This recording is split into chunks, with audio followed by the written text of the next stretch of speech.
حل بڑا آسان اور منطقی تھا۔ امریکی خفیہ ایجنسیاں بشمول NSA مستقبل کے اکنامک ہٹمنز کو شناخت کریں گی جن کو بعد ازاں بین الاقوامی کارپوریشنز اپنے ہاں ملازم رکھیں گی۔ ان کا معاوضہ کسی حالت میں بھی حکومت ادا نہیں کرے گی، اس کی بجائے پرائیویٹ سیکٹر ان کو تنخواہیں ادا کرے گا۔ اگر ان کا گھناؤنا کھیل کہیں ظاہر ہو بھی جائے تو اس کا سارا الزام حکومتی پالیسی کی بجائے کاروباری لالچ پر عائد ہوگا۔ مزید برآں وہ کارپوریشنز جو بظاہر ان کو ملازم رکھے ہوتی ہیں ان کو ان کا حق حکومتی ایجنسیوں اور ملٹی نیشنل بینکوں سے مل جاتا ہے۔ یہ بات عیاں ہے کہ یہ سب پیسے ٹیکس پیئر کی جیب سے نکلتے ہیں۔ مزے کی بات یہ ہے کہ اتنا کچھ ہونے کے باوجود ہر چیز کانگریس اور عوامی احتساب سے اوجھل رہتی ہے۔ ان تمام اقدامات کو قانونی موشگافیاں، ٹریڈ مارک، بین الاقوامی تجارت اور آزادی معلومات کی ڈھال میسر رہتی ہے۔ کلاڈین نے اپنی بات ختم کرتے ہوئے کہا تھا، تم نے دیکھا کہ ہم تو محض پچھلی نسل کا قابل فخر تسلسل ہیں۔ یہ کام ہم سے پہلی نسل نے اس وقت شروع کیا تھا جب تم پہلی جماعت میں پڑھ رہے تھے۔ میں اپنے پیشے سے متعلق معلومات حاصل کرنے کے ساتھ ساتھ انڈونیشیا کے بارے میں بھی کتابیں پڑھ رہا تھا۔ کلاڈین کا مشورہ تھا کسی ملک پر قدم رکھنے سے پہلے اس کے بارے میں جتنی زیادہ معلومات تمہارے پاس ہوں گی تمہارا کام اتنا ہی آسان ہوگا، اور میں نے اس کے مشورے پر دل و جان سے عمل کیا۔ جب کولمبس نے 1492 میں اپنے بحری سفر کا آغاز کیا تو در حقیقت وہ انڈونیشیا پہنچنا چاہتا تھا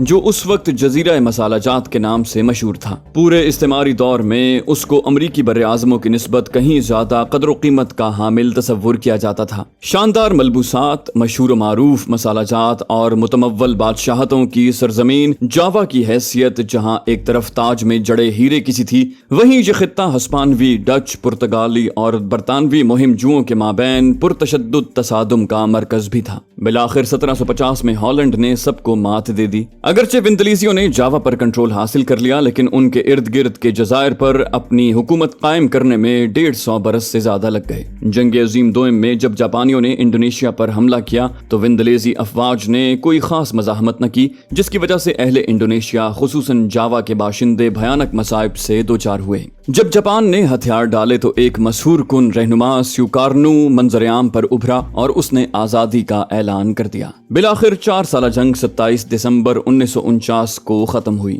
ہالینڈ نے اپنا پرچم سرنگوں کر دیا اور حاکمیت ان لوگوں کو لوٹا دی جن کو کم و بیش 3 صدیوں سے محکومی اور جد و جہد کے سوا کسی چیز کا علم نہیں تھا۔ سوکارنو نئی جمہوریت کا پہلا صدر تھا، لیکن انڈونیشیا پر حکمرانی کرنا وندلیزیوں کو شکست دینے سے بھی بڑا مسئلہ تھا۔ یہ جزیروں کا مجموعہ کم و بیش 17,500 جزائر پر مشتمل ہے جس کے عناصر ترکیبی مختلف النوع ہیں۔ یہ سرزمین قبائلیت، جدا جدا تہذیب و تمدن، درجنوں زبانوں، مقامی بولیوں اور لسانی گروہوں پر مشتمل باہم متصادم قوتوں کا ملغوبہ ہے۔ ان میں صدیوں پرانی دشمنیاں پہلے ہی سے موجود تھیں۔ پرتشدد تصادم روزمرہ کا معمول تھا۔ سوکارنو نے ایک انتہائی قدم اٹھایا۔ اس نے 1960 میں پارلیمنٹ کو معطل کر دیا اور یوں 1963 میں اس کو تاحیات صدر نامزد کر دیا گیا۔ اسلحہ اور فوجی تربیت کے عوض اس نے دنیا بھر میں پھیلے ہوئے اشتراکی ممالک سے قریبی تعلقات قائم کیے۔ دنیا کے اشتراکی رہنماؤں کی ہمدردیاں حاصل کرنے کے لیے اس نے پڑوسی ملک ملیشیا میں روسی اسلحے سے لیس فوجی دستے بھیجے تاکہ پورے جنوب مشرقی ایشیا میں اشتراکی انقلاب برپا کیا جا سکے۔ مخالفت نے بھی زور پکڑنا شروع کیا اور 1965 میں حکومت کا تختہ الٹنے کا اقدام ہوا۔ اپنی بیوی کی حاضر دماغی کی وجہ سے سوکارنو بمشکل جان بچا سکا۔ اس کے اعلیٰ فوجی حکام اور قریب ترین ساتھی اس قدر خوش قسمت ثابت نہ ہوئے۔ ان واقعات نے 1953 میں ایران میں پیش آنے والے واقعات کی یاد تازہ کر دی۔ آخر کار کمیونسٹ پارٹی، خصوصاً وہ گروپ جس کی ہمدردیاں چین کے ساتھ وابستہ تھیں، ان کو مورد الزام ٹھہرایا گیا۔ عسکری قوت کی بنیاد پر جو قتل عام ہوا اس میں ایک اندازے کے مطابق 3 لاکھ سے 5 لاکھ تک لوگ مارے گئے۔ فوج کے سربراہ جنرل سوہارتو نے 1968 میں صدر کی حیثیت سے کمان سنبھالی۔ 1971 تک امریکی حکومت نے انڈونیشیا کو اشتراکیت سے نکالنے کے لیے سرگرمیاں تیز کر دی۔ اس کی ایک خاص وجہ یہ ہوئی کہ ویتنام جنگ کا نتیجہ غیر یقینی ہوتا جا رہا تھا۔ 1969 کے موسم گرما سے امریکی صدر نکسن نے اپنے دستے واپس بلانے کا سلسلہ شروع کیا اور یوں امریکی حکمت عملی عالمی تناظر میں جگہ بنانے کی کوشش کرنے لگی۔ حکمت عملی کا مرکزی نقطہ یہ ٹھہرا کہ اس تاثر کو ظاہر قائل کیا جائے کہ ایک ملک کے بعد دوسرا اشتراکیت کی گود میں جا رہا ہے۔ بھرپور توجہ کے مراکز چند ممالک تھے جن میں انڈونیشیا انتہائی اہمیت کا حامل تھا۔ مین کا بجلی کا منصوبہ اسی وسیع تر حکمت عملی کا حصہ تھا کہ جنوب مشرقی ایشیا پر امریکی گرفت مضبوط کی جائے۔ امریکی خارجہ پالیسی کا بنیادی پتھر یہ تھا کہ سوہارتو امریکہ کا اسی طرح زیر نگین رہے گا جس طرح شاہ ایران۔ امریکہ کو یہ بھی توقع تھی کہ یہ ملک خطے کے دوسرے ممالک کے لیے ایک ماڈل ثابت ہوگا۔ اس کے علاوہ امریکی حکمت عملی جزوی طور پر اس مفروضے پر مبنی تھی کہ انڈونیشیا میں جو مفادات حاصل ہوں گے ان کی وجہ سے پوری اسلامی دنیا خصوصاً مشرق وسطیٰ میں مثبت اثرات ترتیب پائیں گے، اور اگر یہ کوئی بڑا محرک نہ ہوتا تو دوسری اہم بات یہ تھی کہ انڈونیشیا میں تیل بھی تھا۔ کسی کو ان ذخائر کی وسعت اور معیار کا صحیح اندازہ نہ تھا، لیکن تیل کمپنیوں کے ماہرین اس کی افراد کے بارے میں مطمئن تھے۔ جب میں بوسٹن پبلک لائبریری کی کتابوں پر جھکا ہوا تھا تو میرا جوش اور جذبہ دیدنی تھا۔ آنے والی مہمات میرے خیالات پر حاوی تھیں۔